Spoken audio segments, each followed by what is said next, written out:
Hello दोस्तों, नमस्कार। इस वीडियो में सामान्य विज्ञान साइंस एंड टेक्नोलॉजी के 10 प्रश्न पर चर्चा करेंगे। सबसे पहला प्रश्न है, पारिस्थितिकी तंत्र की संकल्पना को प्रस्तावित किया था। पारिस्थितिकी तंत्र जो है, इकोसिस्टम जो शब्द है उसको किसने दिया था? A.G. टेंसले ने दिया, C.C. पार्क ने, या A.H. स्टालर ने, या E.P. ओडम ने। तो इसमें जो A.G. टेंसले जो थे, इन्होंने इकोसिस्टम शब्द को सर्वप्रथम दिया था। A.G. टेंसले ने, जो इकोसिस्टम या पारिस्थितिकी तंत्र है, जैव समुदाय जो होता है तथा निर्जीव वातावरण के संबंध को पारिस्थितिकी तंत्र कहते हैं। इकोसिस्टम को किसे कहते हैं? जैविक क्षमता, जैविक और अजैविक जो घटक होते हैं उनके बीच में जो पारिस्थितिक जो संबंध होता है उसको हम पारिस्थितिकी तंत्र कहते हैं। इस शब्द का सर्वप्रथम प्रयोग टेंसले नामक वैज्ञानिक ने सन 1935 में किया था। प्रश्न संख्या 2 है, पारिस्थितिकी के जनक, इकोलॉजी जो है हमारा, वो उसके जनक कौन है? तो ये हैं अर्नेस्ट हैकेल। अर्नेस्ट हैकेल जो हैं इसके जनक हैं। उसके बाद आता है हमारा जीव मंडल में क्या है? जीव मंडल में प्राणी जगत तथा वनस्पति जगत एक और भौतिक पर्यावरण में पारस्परिक क्रिया करते हैं तो दूसरी ओर आपस में भी पारस्परिक क्रिया करते हैं। इस प्रकार जीवों के भौतिक पर्यावरण के साथ एवं आपदा में एक दूसरे के साथ पारस्परिक क्रिया अध्ययन को पारिस्थितिकी कहते हैं। और पारिस्थितिकी शब्द का प्रयोग जो है वो 1839 ईस्वी में अर्नेस्ट हैकेल द्वारा किया गया। प्रश्न संख्या 3 है, कथन ए है, इसमें कथन और कारण दे रखे हैं। कथन ए क्या है? सूर्याभिताप, जो सूर्य का ताप है वो जैव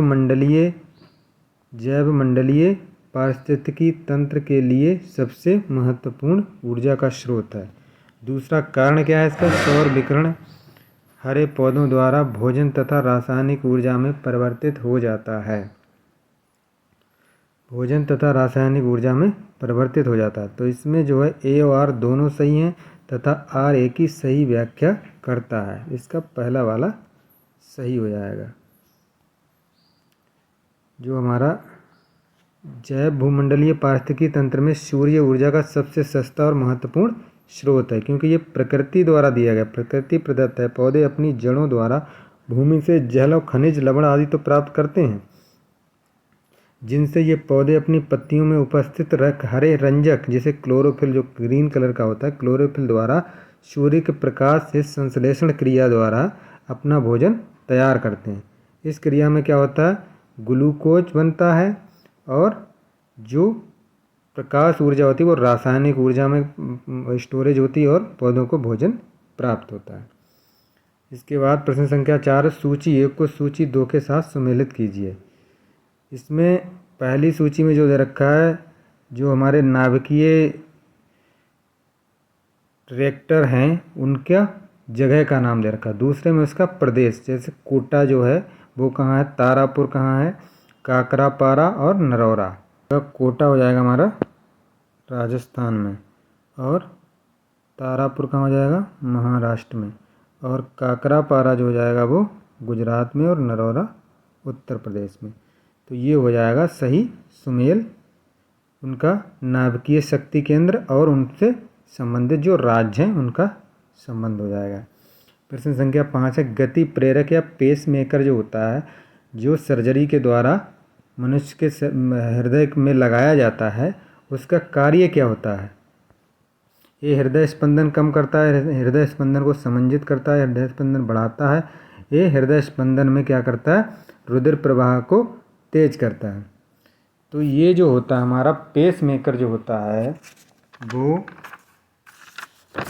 पेस मेकर का मुख्य कार्य जो है वो हमारी जो हृदय की गति है उसको समंजित करता है। तो इसमें विकल्प संख्या 2 हो जाएगा। गति प्रेरक या पेस मेकर क्या होता है? एक चिकित्सीय उपकरण होता है जिसके माध्यम से हृदय गति जो कम हो जाती है उसको सामान्य अवस्था में लाने के लिए इसका प्रयोग किया जाता है। बढ़ाता नहीं है, जो सामान्य नॉर्मल स्टेज जो होनी चाहिए, स्पीड होनी चाहिए जो स्पंदन की, उसको वो बना के रखता है। विभिन्न नाभिकीय शक्ति केंद्र तथा उनके राज्यों से संबंधित अवस्थित ये वाला ऊपर का जो था वो नीचे आ गया। ये कोटा राजस्थान में, तारापुर महाराष्ट्र में, काकरापारा गुजरात और नरोरा उत्तर प्रदेश में है। उसके बाद है हमारा नाभिकीय रिएक्टर और परमाणु बम में यह अंतर है। नाभिकीय रिएक्टर और परमाणु बम में क्या अंतर है? नाभिकीय रिएक्टर में श्रृंखला का अभिक्रियान्वयन नियंत्रित होता है। नाभिकीय रिएक्टर में श्रृंखला का अभिक्रियान्वयन नियंत्रित होता है, यही वाला सही होगा। नाभिकीय रिएक्टर में कोई श्रृंखला अभिक्रियान्वित नहीं होती, जबकि परमाणु बम में होती है, ये गलत है। उसके बाद नाभिकीय रिएक्टर में श्रृंखला का अभिक्रियान्वयन नियंत्रित नहीं होता, ये भी गलत है। जो परमाणु बम में नियंत्रित नहीं होता। परमाणु बम नाभिकीय संलयन पर आधारित है, नहीं, ये भी गलत है। तो ये पहला वाला इसका सही हो जाएगा। नाभिकीय रिएक्टर में क्या होता है? यूरेनियम का विखंडन तो होता है, परमाणु बम में भी होता है विखंडन और नाभिकीय रिएक्टर में भी विखंडन होता है, लेकिन क्या है, परमाणु बम में प्रयुक्त पदार्थ का विखंडन समाप्ति तक अनवरत चालू रहता है, लेकिन नाभिकीय रिएक्टर में क्या होता है, शीतलक या मंदक का प्रयोग किया जाता है, जो उसे वांछित गति एवं उद्देश्य की प्राप्ति में सहायक होता है। उसकी स्पीड को कंट्रोल करता है, विखंडन की स्पीड को। एक जीवधारी के रूप में पृथ्वी का वैज्ञानिक नाम, अगर जीवधारी के रूप में बात करी जाए तो उसका वैज्ञानिक नाम क्या होगा? गाय, सीता, ग्रीन प्लेनेट या हर्मीज? तो ये हो जाएगा ग्रीन प्लेनेट। प्रश्न संख्या 8 हो जाएगा, मनुष्य के अंगों में से हानिकारक विकिरण से सबसे कम कुप्रभाव अंग, सबसे कम कुप्रभाव अंग जो है वो मस्तिष्क। सबसे कम प्रभाव अंग कौन सा है? मस्तिष्क है। उसके बाद क्या है? गोल कृमि निमेटोड से होने वाला रोग है। गोल कृमि निमेटोड से कौन सा रोग होता है? फाइलेरिया, फ्लोरोसिस, इंसेफ्लाइटिस जिसे दिमागी बुखार कहते हैं, या कुष्ठ? तो इसमें कुष्ठ जीवाणु द्वारा होता है। कुष्ठ जो होता है माइक्रोबैक्टीरियम लेप्री द्वारा। इंसेफ्लाइटिस जो दिमागी बुखार ये भी नहीं होता गुलकृमि द्वारा। फ्लोरोसिस जो फ्लोराइड के जहरीलेपन से होता है। फाइलेरिया होता है। तो इसका विकल्प हो जाएगा हमारा पहला वाला फाइलेरिया, जो मच्छर के काटने से होता है। इसमें क्या होता है, गोल कृमि निमेटोड होता है, उसके मच्छर के लार्वा में जो उसके शरीर में बुचरेरिया व्रेन काफ्टी नाम का जो होता है वो शरीर में प्रवेश कर जाता है और उससे हाथी पाँव भी कहते हैं, और इससे कोई भी शरीर के अंग में विशेष बहुत ज़्यादा पानी भर जाता है और सूजन आ जाती है। कुष्ठ रोग जो होता है वो माइक्रोबैक्टीरियम लेप्रेसी नामक बैक्टीरिया से होता है। उसके बाद जीव मंडल आरक्षित परिरक्षण क्षेत्र है। घास के स्थल या कृषि उत्पादन या वायुमंडलीय या आनुवांशिकी? तो इसमें हो जाएगा सबसे इसका हो जाएगा विकल्प डी, 4 नंबर। क्या हो जाएगा? 4 नंबर। यूनेस्को द्वारा संचालित मानव एवं जैव मंडल कार्यक्रम के अंतर्गत वर्ष 1968 में क्या हुआ, यह परिकल्पना की गई कि दुर्लभ प्रजातियों को बचाने के लिए उनके मूल आवास में ही संरक्षित करते हुए उनके समग्र पर्यावरणीय पारिस्थितिकियों के साथ परिवर्तन की स्थितियां पैदा की जाएं। भारतवर्ष में 1999 में, कब?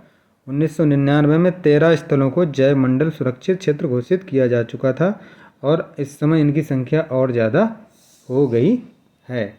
इसको कहते हैं in situ management, in situ conservation.